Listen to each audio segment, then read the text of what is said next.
लालची आदमी की कहानी। एक नगर में एक लालची आदमी रहता था।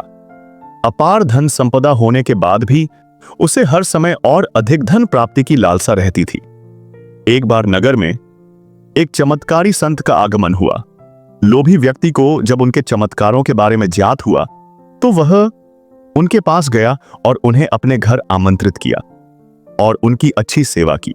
सेवा से प्रसन्न होकर नगर से प्रस्थान करने के पूर्व संत ने उसे 4 दीपक दिए।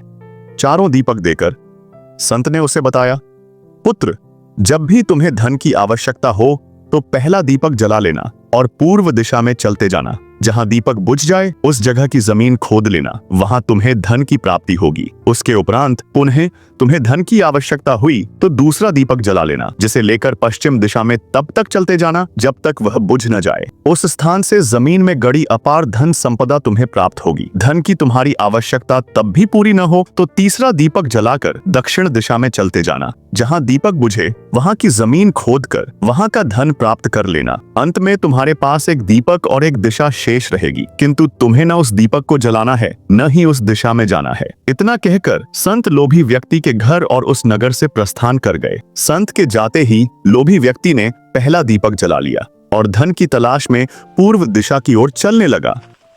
चलते चलते एक जंगल में दीपक बुझ गया। वहां की खुदाई करने पर उसे एक कलश प्राप्त हुआ। वह कलश सोने के आभूषणों से भरा हुआ था। लोभी व्यक्ति ने सोचा कि पहले दूसरी दिशाओं का धन प्राप्त कर लेता हूं, फिर यहाँ का धन ले जाऊंगा। वह कलश वहीं झाड़ियों में छुपाकर उसने दूसरा दीपक जलाया और पश्चिम दिशा की ओर चलने लगा। एक सुनसान स्थान में दूसरा दीपक बुझ गया। लोभी व्यक्ति ने वहां की जमीन खोदी। उसे वहां एक संदूक मिला जो सोने के सिक्कों से भरा हुआ था। लोभी व्यक्ति ने वह संदूक उसी गड्ढे में बाद में ले जाने के लिए रख दिया।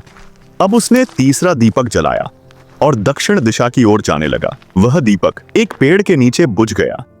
वहां जमीन के नीचे लोभी व्यक्ति को एक और कलश मिला जिसमें हीरे मोती भरे हुए थे। इतना धन प्राप्त कर लोभी व्यक्ति प्रसन्न तो बहुत हुआ, किंतु उसका लोभ और बढ़ने लगा। वह अंतिम दीपक जलाकर उत्तर दिशा में जाने का विचार करने लगा, जिसके लिए उसे संत ने मना किया था। किंतु लोभ में अंधे हो चुके व्यक्ति ने सोचा कि अवश्य उस स्थान पर इन स्थानों से भी अधिक धन छुपा होगा जो संत स्वयं रखना चाहता होगा। मुझे तत्काल वहां जाकर उससे पहले उस धन को अपने कब्जे में ले लेना चाहिए। उसके बाद सारा जीवन मैं ऐशो आराम से बिताऊंगा।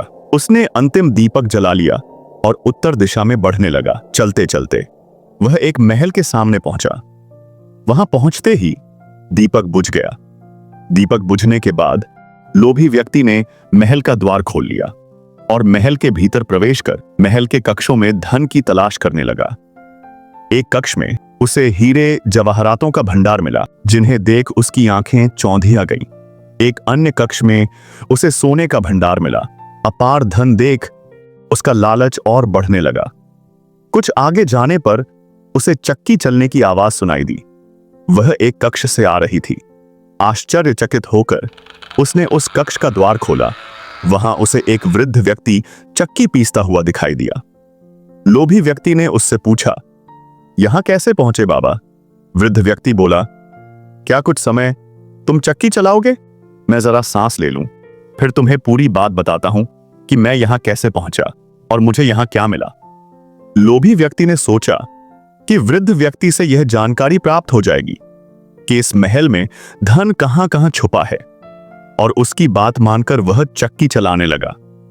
इधर वृद्ध व्यक्ति उठा और जोर जोर से हंसने लगा। उसे हंसता देख लोभी व्यक्ति ने पूछा, ऐसे क्यों हंस रहे हो? यह कहकर वह चक्की बंद करने लगा।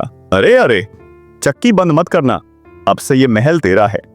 इस पर अब तेरा अधिकार है और साथ ही इस चक्की पर भी। ये चक्की तुम्हें अब हर समय चलाते रहना है, क्योंकि चक्की बंद होते ही ये महल ढह जाएगा और तू इसमें दबकर मर जाएगा। गहरी सांस लेकर वृद्ध व्यक्ति आगे बोला, संत की बात न मानकर मैं भी लोभवश आखिरी दीपक जलाकर इस महल में पहुंच गया था। तब से यहाँ चक्की चला रहा हूँ। मेरी पूरी जवानी चक्की चलाते चलाते निकल गई। इतना कहकर वृद्ध व्यक्ति वहां से जाने लगा।